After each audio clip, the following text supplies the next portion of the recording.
Allah Subhanahu wa taala mengingatkan. Nah, kalau kita tidak pernah merasa bertobat karena mungkin merasa bukan penjahat, merasa itu kan banyak juga ditumpangi oleh ketidaktahuan, kebodohan atau oleh setan. Allah menyatakan wa man lam yatub fa ulaika humuz zalimun. Yang tidak mau tobat itu orang zalim. Jadi di dunia ini manusia cuma ada dua, taib dan zalim. Pertama, kelompok orang yang bertobat, para nabi dan pengikutnya. Yang kedua, kelompok orang zalim.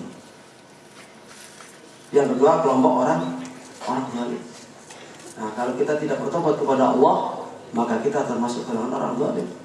Maka menjadi orang yang tobat itu adalah kemuliaan dan kebanggaan. Kemuliaan dan kebanggaan.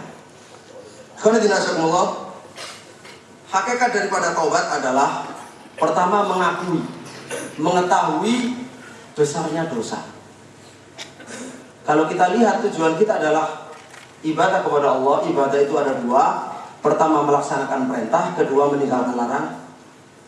Perintah terbesar adalah sholat dan rukun Islam, serta kewajiban-kewajiban lain yang sudah ma'ruf, yang sudah kita kenal, seperti birrul walidain, mencari ilmu, beramal soleh, berinfak, tolong menolong dalam kebaikan, ya berdakwah, berjihad fisabilillah, mengikuti aturan Allah, dan seterusnya dari berbagai macam amalan yang diwajibkan oleh Allah, termasuk mencari halal, makan halal, meninggalkan yang haram, kemudian meninggalkan yang diharamkan oleh Allah, tidak mencuri, tidak berzina, tidak narkoba, tidak korupsi, tidak malas, tidak berani orang tua, ya, tidak berpaling dari Al-Quran, dari ulama, dan seterusnya. Kalau kita ukur itu dengan diri kita insya Allah banyak salah. Kita banyak kurangnya, banyak salahnya. Mungkin ada yang tidak pernah sholat sama sekali.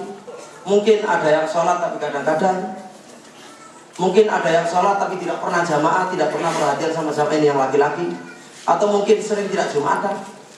Atau mungkin sering minum-minum, melanggar yang wajib, makan barang haram, dan lain sebagainya. Kita banyak dosanya.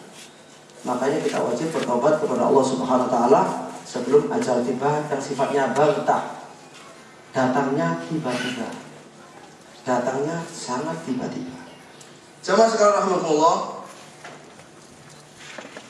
Yang pertama, yang namanya tobat kepada Allah itu al-ilmu bil-dzam, mengetahui, mengakui dosa.